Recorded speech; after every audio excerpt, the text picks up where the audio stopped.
जय हिंद दोस्तों। आज की वीडियो में हम लोग आंग्ल मैसूर युद्ध के बारे में पढ़ेंगे। इससे पहले की वीडियो में हम लोगों ने कर्नाटक युद्ध के बारे में पढ़ लिया था, तो मैं ये उम्मीद करता हूँ कि आप लोग उस वीडियो को देख चुके होंगे। तो आइए समझते हैं। देखिए, इस वीडियो में हम लोग समझेंगे कि आंग्ल मैसूर युद्ध किनके किनके बीच हुए, ये किस क्षेत्र में लड़े गए, इनके पीछे का रीज़न क्या था और इनके परिणाम निकल कर क्या आए। यानी कि इस युद्ध के बाद किसकी हार हुई, किसकी जीत हुई और इस युद्ध के बाद भारत की स्थिति में क्या परिवर्तन देखने को मिलता है। तो इन सभी चीज़ों को हम लोग अच्छे से समझते हैं। तो चलिए शुरू करते हैं। दोस्तों देखिए, तालीकोटा का एक युद्ध होता है 1565 ईस्वी में। ये किसके किसके मध्य होता है? तो विजयनगर साम्राज्य और बहमनी साम्राज्य के मध्य होता है। इंपॉर्टेंट क्वेश्चन है, एग्जाम में बहुत आता है। तालीकोटा का युद्ध कब हुआ था? 1565 ईस्वी में। किसके किसके मध्य? विजयनगर साम्राज्य और बहमनी साम्राज्य के मध्य हुआ था। इस युद्ध में विजयनगर साम्राज्य की हार हो जाती है और इनका पतन होने लगता है, लेकिन पूरी तरीके से ख़त्म नहीं होते, इसमें कुछ राजा आते रहते हैं।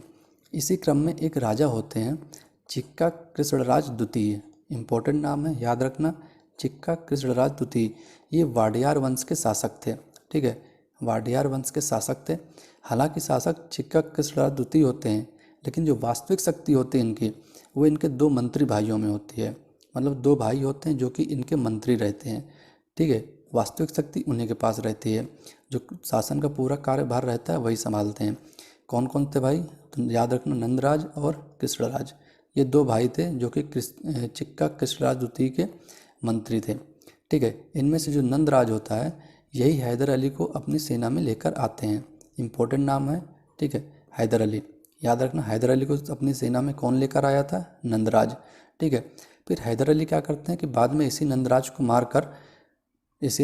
मारकर शासक बन जाते हैं। कब? 1761 ईस्वी में। ठीक है, 1761 ईस्वी में हैदर अली इसी नंदराज को मारकर, जो कि इन्हें अपनी सेना में लेकर आया था, उसको मारकर शासक बन जाते हैं। और कहाँ के शासक बनते हैं? तो मैसूर के शासक बनते हैं। ठीक है, देखिए यहीं से अपना युद्ध की पृष्ठभूमि स्टार्ट होती है। मैसूर युद्ध के बारे में हम लोग पढ़ रहे हैं और 1761 में हैदर अली मैसूर के शासक बन जाते हैं। ठीक है दोस्तों, तो उम्मीद करता हूँ कि यहाँ तक आपको समझ में आया होगा कि मैसूर की गद्दी पर कौन है? हैदर अली। ठीक है, अब देखिए इस युद्ध में बहुत सारे नाम आएंगे आपको, जैसे कि हैदर अली हो गए, टीपू सुल्तान हो गए, मराठे हो गए, निज़ाम हो गए, अंग्रेज हो गए। तो ये सभी इस युद्ध में आपको सुनने को मिलेंगे। तो पहले इनके एरिया के बारे में समझ लेते हैं। देखिए हैदर अली जो थे वो तो आप समझ गए कि मैसूर के शासक थे। देखिए मैसूर का एरिया कौन सा है? ये ग्रीन वाला एरिया, ये वाला, ये पूरा मैसूर का एरिया है। ठीक है, निज़ाम कहाँ थे? हैदराबाद के निज़ाम थे। उनका एरिया ये वाला पूरा हैदराबाद के निज़ामों का एरिया था। अंग्रेज़ों की बात करें तो ये वाला एरिया अंग्रेज़ों के पास था उस समय। ठीक है, यहाँ पास ये वाला एरिया अंग्रेज़ों के पास था। हाँ, मराठों की बात करें दोस्तों तो मराठों का एरिया ये था। यानी कि मैसूर के जो पूर्वी साइड था, ठीक, मैसूर के उत्तर पूर्व साइड में आप मान सकते हैं कि निज़ाम थे। ठीक है, और इन दोनों के पश्चिम में, निज़ाम और मैसूर के पश्चिम में थे आपके पेशवा, मराठा थे। ठीक है, मराठा के क्षेत्र ये हो गया, निज़ामों का क्षेत्र ये हो गया हैदराबाद के पास, और मैसूर का क्षेत्र ये हो गया। ठीक, और इसके उत्तर में जो था, उत्तर में उस समय मुगल वंश का शासक था। ठीक, उत्तर में मुगलों का शासक था। तो उम्मीद करता हूँ कि आपको एरिया, पूरा एरिया वाइज समझ में आ गया होगा। ठीक है, हैदर अली आपने समझ लिया कौन थे? टीपू सुल्तान आगे आएंगे, हैदर अली के बेटे होते हैं।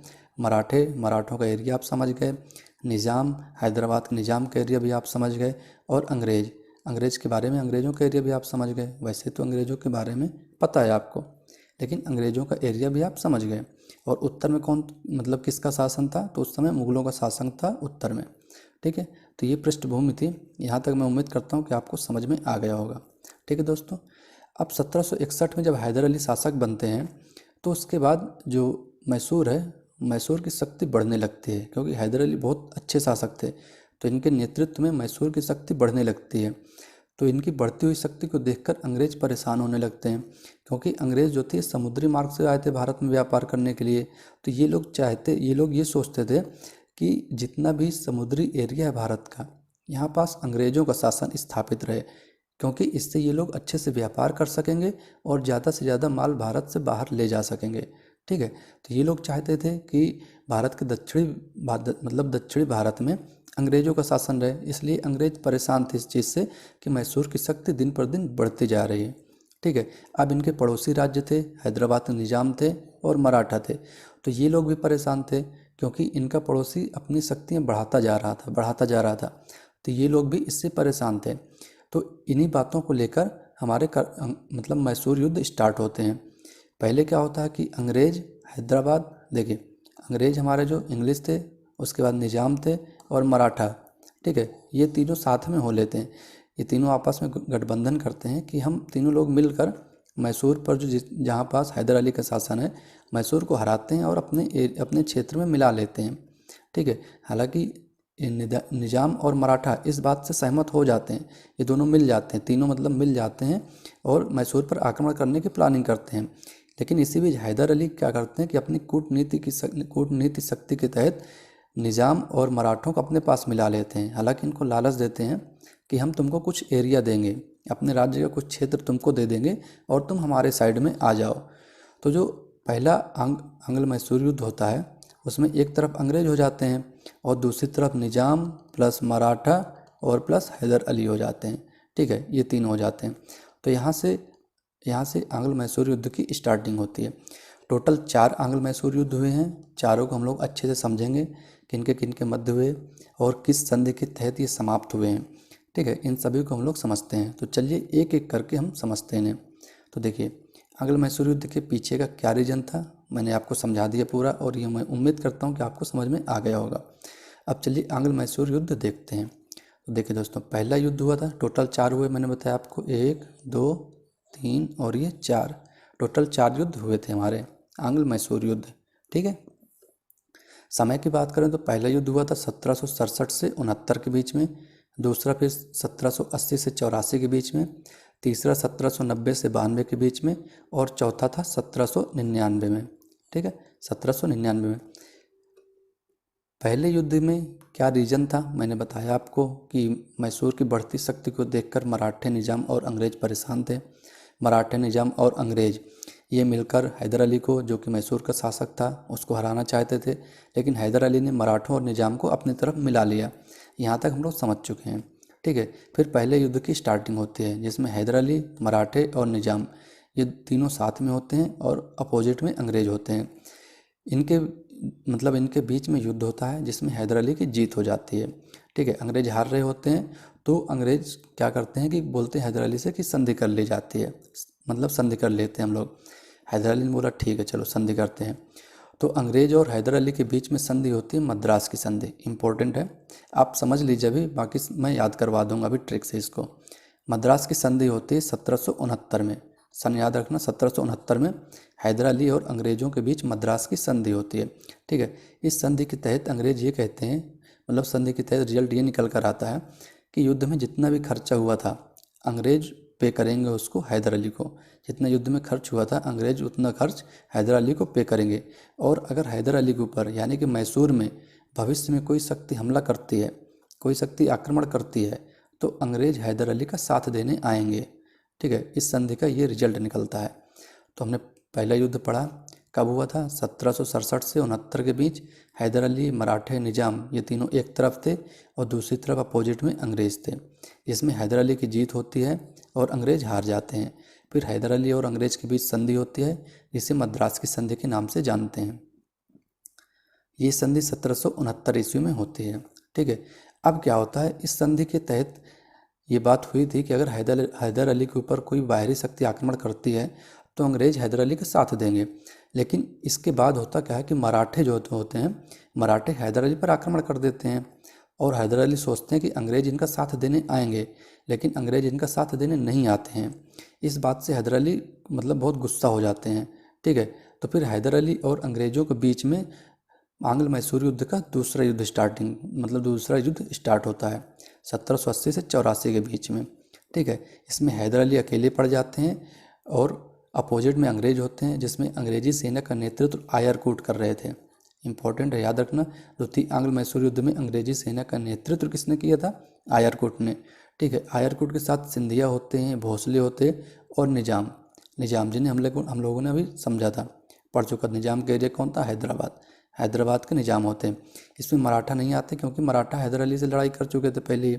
जब हैदर अली लड़ते हैं तो इनके अपोजिट में सारी शक्तियाँ मिल के हैदर अली पे आक्रमण करते हैं। ठीक है, दोनों के बीच बहुत घमासान युद्ध होता है और इस युद्ध को पोर्टो नोवा का युद्ध कहते हैं। पोर्टो नोवा का युद्ध होता है 1782 ईस्वी में। इस युद्ध में हैदर अली की मृत्यु हो जाती है। ठीक है दोस्तों, हैदर अली की मृत्यु हो जाती है। तो एग्ज़ाम में पूछता है कि हैदर अली की मृत्यु किस मैसूर युद्ध में हुई थी। तो ये आंग्ल मैसूर युद्ध में और दूसरे युद्ध में हुई थी। ठीक है, दूसरे आंग्ल मैसूर युद्ध में हैदर अली की मृत्यु हुई थी और पोर्टो नोवा के युद्ध में, जो कि 1782 में लड़ा गया था। ठीक है, अब युद्ध के बीच में हैदर अली की मृत्यु हो जाती है तो हैदर अली का बेटा है टीपू सुल्तान। टीपू सुल्तान आगे का चार्ज संभाल लेते हैं। फिर टीपू सुल्तान और आयरकुट के बीच में घमासान युद्ध होता है, जिसमें दोनों थक जाते हैं क्योंकि युद्ध बहुत दिनों तक चलता है। तो आयरकुट भी सोचते हैं कि हम हार न जाएं और टीपू सुल्तान की सेना भी कमज़ोर होने लगती है। तो ये दोनों आपस में संधि कर लेते हैं। हालांकि दूसरे युद्ध में कोई पूरी तरीके से कोई जीतता नहीं है, दोनों में बराबरी रहती है, दोनों संधि करते हैं और इस संधि को कहते हैं मंगलौर की संधि। ठीक है, मंगलौर की संधि हुई थी 1784 ईस्वी में। देखिए यहाँ पास एक इम्पोर्टेंट समझने वाली बात यह है कि भले ही अंग्रेजी सेना का मतलब नेतृत्व आयरकुट ने किया था, लेकिन मंगलौर की संधि टीपू सुल्तान और वारेन हेस्टिंग्स के मध्य होती है। इस बात को याद रखना कि मंगलौर की संधि टीपू सुल्तान और वारेन हेस्टिंग्स के मध्य होती है। ठीक है, तो यहाँ पे हमारा दूसरा आंग्ल मैसूर युद्ध खत्म हो जाता है। उसके बाद तीसरे की बात करें तो हैदर अली की तो मृत्यु हो चुकी है। दूसरे आंग्ल मैसूर युद्ध में हैदर अली की मृत्यु हो चुकी है। तो अब तीसरा जो मैसूर युद्ध होगा वो टीपू सुल्तान और कार्नवालिस के मध्य होता है। किसके मध्य? टीपू सुल्तान और कार्नवालिस के मध्य होता है। ठीक है, इस युद्ध में टीपू सुल्तान की हार हो जाती है और अंग्रेज जीत जाते हैं। टीपू सुल्तान की हार हो जाती है तो इनके मध्य फिर एक संधि होती है जिसे श्रीरंगपट्टनम की संधि कहते हैं। ये 1792 ईस्वी में हुई थी। ठीक है दोस्तों, इस युद्ध के बाद जब तीसरा युद्ध अंग्रेज जीत जाते हैं तो इस युद्ध के बाद अंग्रेज जो मराठे और निजाम थे उनको कुछ क्षेत्र देते हैं। हालांकि वो क्षेत्र उनके किसी काम का नहीं रहता। ठीक है, वो उपजाऊ नहीं होता और ज़्यादा इतना मतलब उपजाऊ नहीं होता और इतना उपयोगी नहीं रहता है, बस दे दिया जाता है मराठों और निजामों को, क्योंकि वो लोग भी इस युद्ध में इनका साथ देते हैं। तो इस युद्ध के बाद कार्नवालिस ने एक लाइन कही थी, उसने कहा था कि हमने दुश्मन को तो कमज़ोर कर दिया है, ठीक है, और दोस्तों को भी हमने बढ़ने नहीं दिया। समझ सकते इस बात को कि दुश्मन को तो हमने कमज़ोर कर दिया, दुश्मन को हमने पंगु बना दिया और जो दोस्त थे उनको भी बढ़ने नहीं दिया, क्योंकि दुश्मन को तो हरा दिए। दोस्त कौन थे इनके? निजाम और मराठा। तो निजाम और मराठा की हेल्प से ये टीपू सुल्तान को तो हरा देते हैं, लेकिन जो एरिया देते हैं, जो क्षेत्र देते हैं, जो उनको ज़मीन देते हैं इनाम में मराठों और निजाम को, वो इतनी बेकार होते, मतलब उपजाऊ भी नहीं रहती और उनके किसी काम की नहीं रहती, उपयोगी नहीं रहती किसी भी दृष्टि से। इसलिए कार्नवालिस ने कहा था कि हमने दुश्मन को तो हरा दिया और दोस्तों को भी बढ़ने नहीं दिया। ठीक है, कार्नवालिस की स्टेटमेंट है, एग्जाम में पूछ लेता है कभी कभी।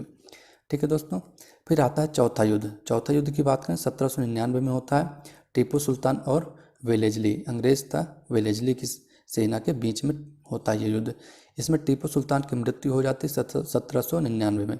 अब टीपू सुल्तान की मृत्यु हो जाती है तो फिर इसमें कोई संधि नहीं होती, क्योंकि संधि में अपोजिट पार्टी कोई रहती नहीं है टीपू सुल्तान की मृत्यु होने के बाद। ठीक है, तो यहाँ पास ही आंग्ल मैसूर युद्ध खत्म हो जाते हैं। ओके दोस्तों, तो मैं उम्मीद करता हूँ कि आंग्ल मैसूर युद्ध आपको समझ में आ गए होंगे। अब देखिए, समझा तो मैंने दिया है, याद कैसे करना है ये आपको मैं बता देता हूँ, जिससे कि देखिए तो कुछ ट्रिक होती हैं, अगर समझ में आ जाती हैं तो फिर चीज़ें याद रहती हैं, और ट्रिक आप खुद से भी बना सकते हैं। ऐसा नहीं है कि कोई ट्रिक बताएगा तभी आप याद रख सकते हैं इन चीज़ों को। आप 2 से 3 बार इनको पढ़ेंगे, ये चीज़ें आपके दिमाग में सेट होंगी, तब आपको लगेगा अच्छा ये ट्रिक हो सकती है, मैं भी बना सकता हूँ ऐसी ट्रिक। ठीक है, तो छोटी छोटी ट्रिक होती हैं। जैसे देखिए, सबसे पहले संधि की बात करें तो 3 संधि होती हैं। पहले में मद्रास की संधि, दूसरे में मैंगलोर की और तीसरे में श्रीरंगपट्टनम की। इनको आप याद कैसे करेंगे? महामंगल श्री। ठीक है, महामंगल और श्री, इससे याद रख सकते हैं महामंगल श्री। पहले आंग्ल मैसूर युद्ध में महा से महाराष्ट्र हो जाएगा। ठीक है, मद्रास की संधि। पहले मैसूर युद्ध में मद्रास की संधि हुई और दूसरे में मंगल से हो जाएगा मैंगलोर की संधि और तीसरे में श्री से हो जाएगा श्रीरंगपट्टनम की संधि। ठीक है, ये तीनों संधि याद रख सकते हैं। वैसे तो जो जो चीज़ें एग्जाम पॉइंट ऑफ व्यू से इंपॉर्टेंट है वो मैंने पूरी टेबल पे बना दिया है। फिर ठीक है, पूरे टेबल पे मैं बना दिया हूँ, लेकिन फिर भी आप याद क्या रखना कि पहला जो मैसूर युद्ध हुआ था उसमें हैदर अली मराठे और निजाम एक साथ थे, अंग्रेज दूसरी तरफ थे। ठीक है, यह युद्ध मद्रास की संधि के तहत समाप्त हुआ था और दूसरा युद्ध मैंगलोर की संधि के तहत समाप्त हुआ था। तीसरा श्रीरंगपट्टनम की संधि के तहत समाप्त हुआ था। ठीक है दोस्तों, और एक चीज़ याद रखना कि जो दूसरा युद्ध हुआ था इसमें उस समय भारत का जो गवर्नर था वो वारेन हेस्टिंग्स था। ठीक है, और तीसरे युद्ध के समय कॉर्नवालिस था और चौथे युद्ध के समय विलेजली था। एग्जाम में पूछ लेता है ये दूसरे मैसूर युद्ध के समय भारत का गवर्नर कौन था, तो कॉर्नवालिस, सॉरी तीसरे के समय कॉर्नवालिस था, दूसरे के समय वारेन हेस्टिंग्स और चौथे के समय वेलेजली था। ठीक है, इन तीनों को आप याद रखना और संधियाँ याद रखना आप। ठीक है, समय इतना इम्पोर्टेंट नहीं है, हालांकि कभी कभी मिलान करने के लिए दे देता है, बाकी ऐसे नहीं पूछता है। एक याद रखना कि 1799 में टीपू सुल्तान की मृत्यु हुई थी। 1799 में टीपू सुल्तान की मृत्यु हुई थी और पोर्टो नोवा के युद्ध में 1782 में हैदर अली की मृत्यु हुई थी। ठीक है, तो ये कुछ इंपॉर्टेंट पॉइंट है जो कि आपको याद रखने ही रखने हैं, इनको मत भूलना। ओके दोस्तों, तो यहाँ तक हम लोगों ने आंग्ल मैसूर युद्ध के बारे में समझ लिया।